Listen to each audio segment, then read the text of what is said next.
কানসায় কি কি ঝামেলাগুলো আছে মানে ওই মার্ক যেগুলা যে করতেছ বা করবা মানে অফিসিয়াল তো একটা ব্যাপার স্যাপার আছে, অফিসের বিষয়গুলো আছে না? এই অফিসের যে বিষয়গুলো এই যে কানসার যে ফার্স্ট যে যে মাথাটা আর কি যে যে ঢুকাও তোমরা, তো এখানে তো অবশ্যই একটা মার্ক থাকে, দেখছো? প্রত্যেকটা বেলে মার্ক থাকে না? তো তোমরা কি করো, বডি হয়তো দেখা গেলো মার্কের আগে জায়গা তো মার্কের পিছু পড়ে যায়, তো পিছু পড়ে গেলে তো ঝামেলা সৃষ্টি হয়ে গেলো প্রথম থেকেই। প্রথমের ঝামেলা তো আর এটা আবার বডি খোলো, আবার আরো কিছু ঝামেলা আছে, যেমন এই সাইড সেমে একটা মার্ক আছে বা ব্যাকরেজ একটা মার্ক আছে, এইখানে আবার এই জিপারের একটা এই জিপারের পাশে একটা মার্ক আছে, দেখছো? আছে না তাই? তো এখন বিষয়টা দেখা গেল যে তোমরা তো খালি মারার তালেই আছো, তালে থাকলে তো আর এরকম হবে না, হবে? এটা আমাদের বোঝানো লাগবে যে আমরা কি পরিমাণ এটা কাম জানি বা বুঝি এরকম, তাই না? কিভাবে এই কাঁচা মেশিনটা আমরা ভালো চালাইতে পারো, ফোল্ডার সম্বন্ধে একটু জানতে হয়, বুঝতে হয়, বডি সম্বন্ধে, এরকম না?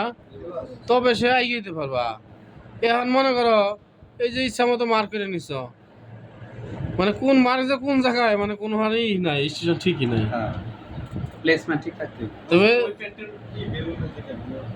ওটা থাক, একটু ভালো করে একটু বোঝাচ্ছে দেখি। এখানে মনে করো কোনো যখন এখানে তুমি যে একটা বডি থাকবো, একটা বেল সাইজ ওই বেল থাকবে, ওই বেলটা হইবো এই জায়গায় প্রথম প্রথম এই মাথা ঢোকাও না, এই মাথায় মার্ক এই কোয়ালিটি রাখতে হবে। দেখে না ভালো করে, এখানে এই পয়েন্টে মার্কটা মিলাইতে হবে, মানে এখান থেকে একটা টান দিলে এইখানে আসবে।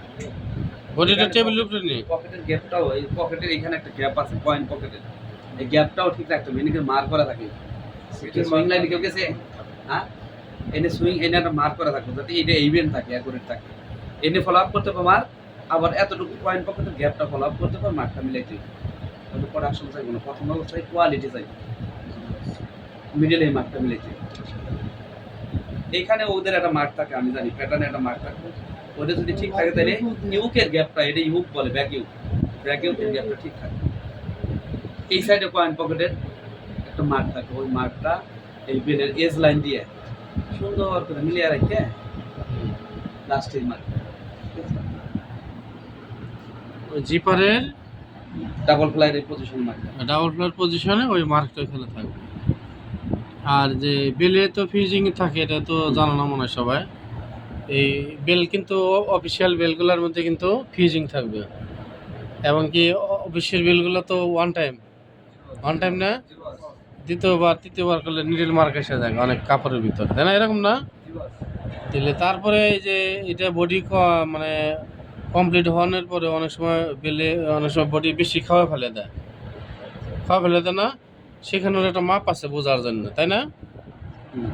সেখানে ওটা বোঝার জন্য মাপ আছে, ওটা ওই ইয়ে থেকে ধরো না, তো এইখানে ওই যে খাওয়াই পারবো না, এনে মার্ক থাকে, মার্ক থাকে না? হ্যাঁ এখানে মার্ক থাকবো, বুঝছি এই যে এই গ্যাপটা, হ্যাঁ হ্যাঁ হ্যাঁ।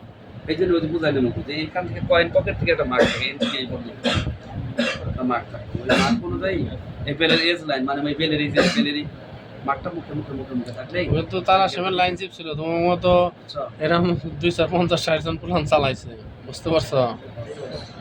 এটা খেয়াল করে করলে এটা কিন্তু খুব খেয়াল করে কাজ যখন করতে হবে। ইন্টারভিউ দিবার যাবে কেরা কোন জায়গায় চোখ লেখা দরকার নেই, যার মেশিন ইন্টারভিউ দিবার দিতে বাড়তি কোনো কথা দরকার নেই। একবার কি কয় এই শকুনের চোখ যেমন হ্যাঁ। ঠিক দৃষ্টি থাকতে হবে ওই প্রসেসের অনুসারে, তো কিভাবে ঢুকাইতেছে কিভাবে বার করতেছে, চোখ থাকতে হবে, মনোযোগ থাকতে হবে, কোন জায়গায় কোন সেরি আছে কোন সেরা আছে, আমি কিন্তু ভালো করে দেখি, দেখা যাবে তামসা দেখার অনেক সময় আছে, এই নিয়ে কি আছে ওই নিয়ে কি আছে ওখানে দেখার টাইম নেই। যখন